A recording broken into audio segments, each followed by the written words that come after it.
अरे माँ जी, जल्दी चलिए, देखिए आपके घर के बाहर एम्बुलेंस आई है। गायत्री भागती हुई दरवाजे पर आती है। तभी उसकी बहू चांदनी को एम्बुलेंस से बाहर लाया जाता है। हे भगवान, ये मेरी बहू को क्या हो गया? एक्सीडेंट हो गया माँ जी।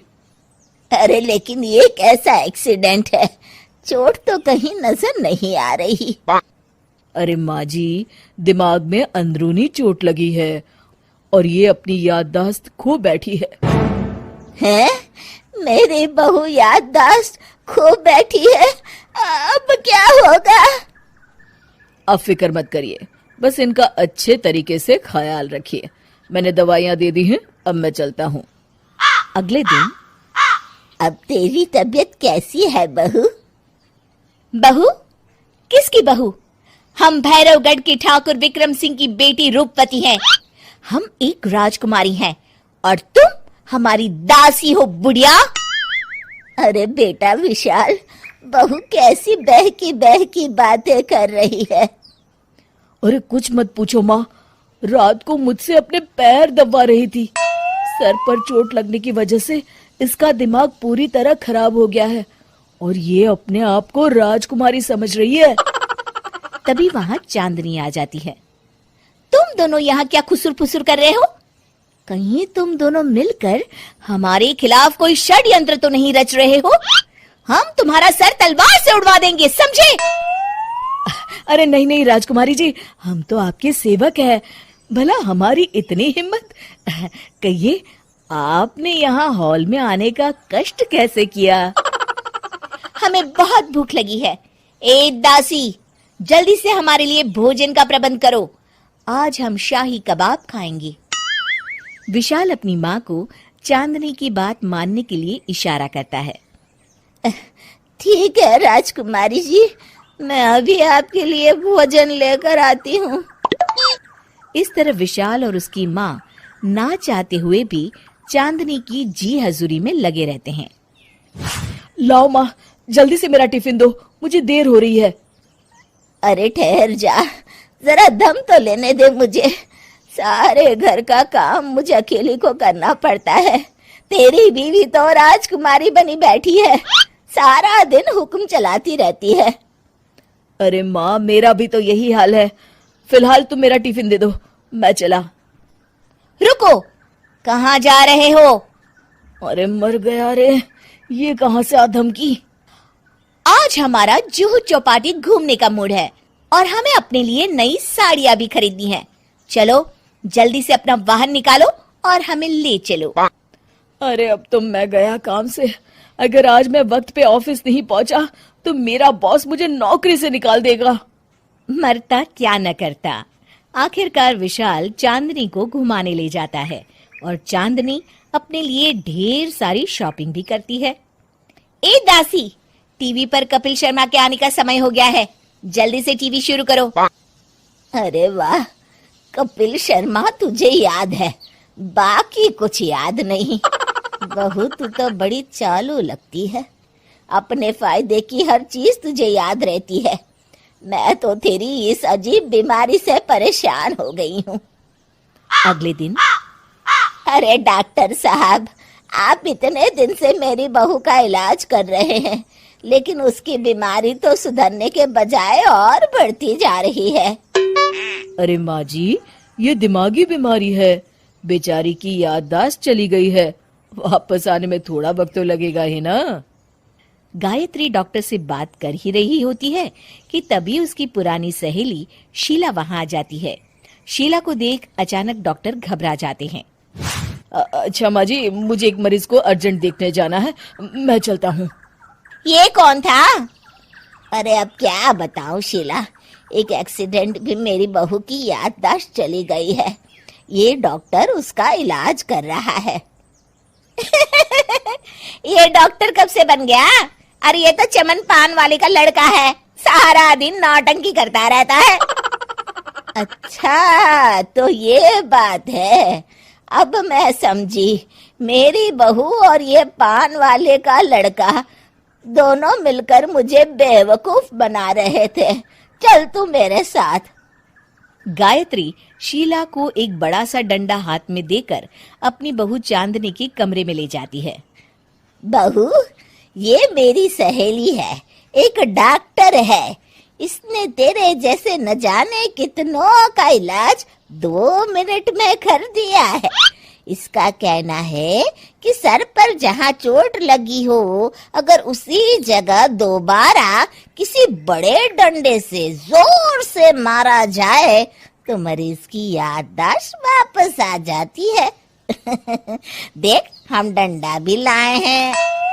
अपनी सास की बातें सुनकर और हाथ में बड़ा डंडा देख चांदनी घबरा जाती है। अरे बाप रे, मैं तो फंस गई। इस डंडे की एक बार की वार से ही मैं तो चारों खाने चित हो जाऊंगी। अब क्या करूं, क्या करूं, क्या करूं? लेकिन गायत्री, डंडा सर पर ठीक उसी जगह लगना चाहिए जहाँ चोट लगी है। अरे तू चिंता मत कर, 2-4 बार मारूंगी तो एक बार तो सही जगह लग ही जाएगा ना। चल बहू, तैयार हो जा। अरे नहीं नहीं माँ जी, मुझे मत मारिए। दरअसल घर के काम करने से बचने के लिए मैंने ये सब नाटक किया था। मुझे माफ कर दीजिए, मैं कान पकड़ती हूँ। दोबारा ऐसी गलती कभी नहीं करूंगी।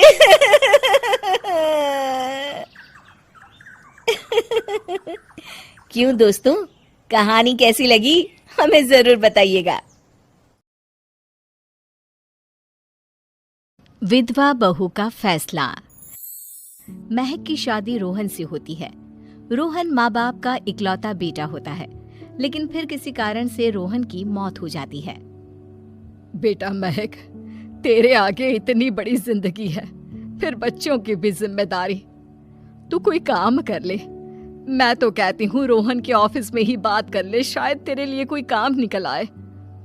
हाँ माँ जी, मैं भी यही सोच रही थी, लेकिन कैसे बात करूं, किससे बात करूं, कुछ समझ में नहीं आ रहा। अब वो क्या नाम था रोहन का जो दोस्त हुआ करता था, पहले तो बड़ा आता था हमारे घर। राकेश की बात कर रहे हैं? पर वो तो रोहन के बाद से कभी आया ही नहीं, पता नहीं कहाँ है वो। आया था, एक नहीं कई बार आया था, लेकिन मैंने बाहर से ही भेज दिया। घर के अंदर झांकता रहता था, मुझे ठीक नहीं लगा। अरे आपको तो पता नहीं क्या ठीक लगता है और क्या नहीं। उसका नंबर है मेरे पास, मैं आज ही फोन करती हूँ। सास राकेश को फोन लगाती है और शाम को घर आने का न्योता दे देती है। अरे आंटी, ओहो भाग्य हमारे कि आपने घर बुलाया। मैं तो कई बार आया, लास्ट टाइम तो अंकल से मुलाकात भी हो गई थी। हाँ, वो हम लोगों को निकलना था ना कहीं उस वक्त। अरे छोड़ो ना बेटा, बोलो क्या लोगे? आपकी बहू। क्या बकवास कर रहे हो राकेश? अरे मेरा मतलब ये है कि आपकी बहू कहाँ है? भाभी जी के हाथ की चाय की बस एक प्याली मिल जाती तो। महक चाय लेकर आती है, लेकिन वो जैसे ही राकेश की ओर देखती है, उसे राकेश पसंद नहीं आता। वो अंदर जाने को होती है कि अरे भाभी जी कहाँ जा रही है? बैठिए तो सबके साथ। जी नहीं, बच्चों को खाना खिला रही हूँ, आप माँ जी से बात करें ना। अंदर जाने के बाद सास कहती है, अरे बेटा राकेश, वो क्या है ना, वैसे तो तेरे अंकल जी की पेंशन आती है, साथ ही ऊपर 2 मंजिल मकान से किराया भी, तो हम लोगों का तो अच्छा चल जाता है। लेकिन महक, उनकी चिंता आप न करें आंटी, आदेश दें बस आप तो। देखो भाग्यवान, रहने दो, कोई बात नहीं, मैनेज हो जाएगा। अरे क्या मैनेज हो जाएगा अंकल, हमें भी बता दें। आप चुप रहिए जी। अब वो क्या है ना राकेश, तुझे तो पता है कि रोहन के 2 बच्चे हैं, उनकी पढ़ाई लिखाई का खर्चा बहुत है। हम ये चाह रहे थे कि रोहन के ऑफिस में महक को भी अगर कोई काम मिल जाता तो। क्यों नहीं आंटी जी, मैं हूं ना, मैं बात कर लेता हूँ। वैसे तो आप हाँ ही समझिए। महक भाभी को बोल देना कि कल तैयार रहें मेरे साथ ऑफिस चलने के लिए, मैं मालिकों से मिलवा दूंगा उन्हें। महक अंदर से सब सुन रही थी। अच्छा आंटी जी, तो चलता हूँ, कल आ जाऊंगा। अच्छा भाभी जी, तैयार रहिएगा कल। राकेश तो चला जाता है, लेकिन ससुर सास पर बरस पड़ते हैं। मुझे ये आदमी एक पैसे का पसंद नहीं है। तुम इसे बोल दो कि हमें कहीं नहीं करवानी बहू से कोई नौकरी।